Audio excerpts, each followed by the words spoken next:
আমার শিশুর কোনো বিচার হবে না। সকালে চিরকুটে হত্যার হুমকি, সন্ধ্যায় মিলল 5 বছরের শিশু হামিদার হাত বাঁধা অবস্থায় কচুরিপানা দিয়ে ঢাকা মরদেহ।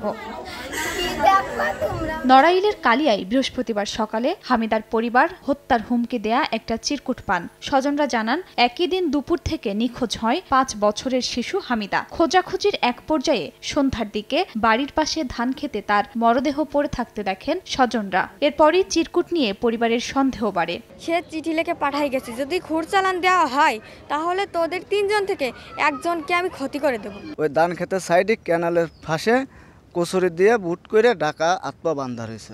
পরিবারের অভিযোগ, প্রতিবেশী বখাটে ফেরদৌসের ইফটিজিং এর কারণে হামিদার 13 বছর বয়সী বোন স্কুলে যাওয়া বন্ধ করে। তাতেও থেমেছিল না অত্যাচার। কয়েকবার বাড়িতে আগুন ও চুরিও করেছে। স্থানীয় সালিশেও থামেনি ফেরদৌস। প্রতিশোধ নিতেই পরিবারের ছোট মেয়েকে নির্মমভাবে হত্যা করা হয়েছে বলে অভিযোগ স্বজনদের। তোতা শিকদারের ছেলে নাম ফেরদাউস, সে এই বাড়ি বড় মেয়েটাকে উত্ত্যক্ত করে।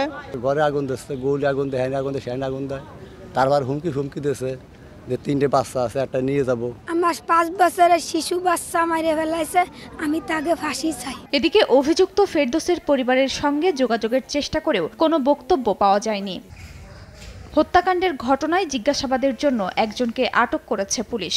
দ্রুত আইনগত পদক্ষেপ গ্রহণ করতেছি, তদন্ত সাপেক্ষে দোষীদের আইনের আওতায় আনা হবে। শাহানুর শেখ ও হাওয়া দম্পতির 3 সন্তানের মধ্যে ছোট ছিল হামিদা খানম।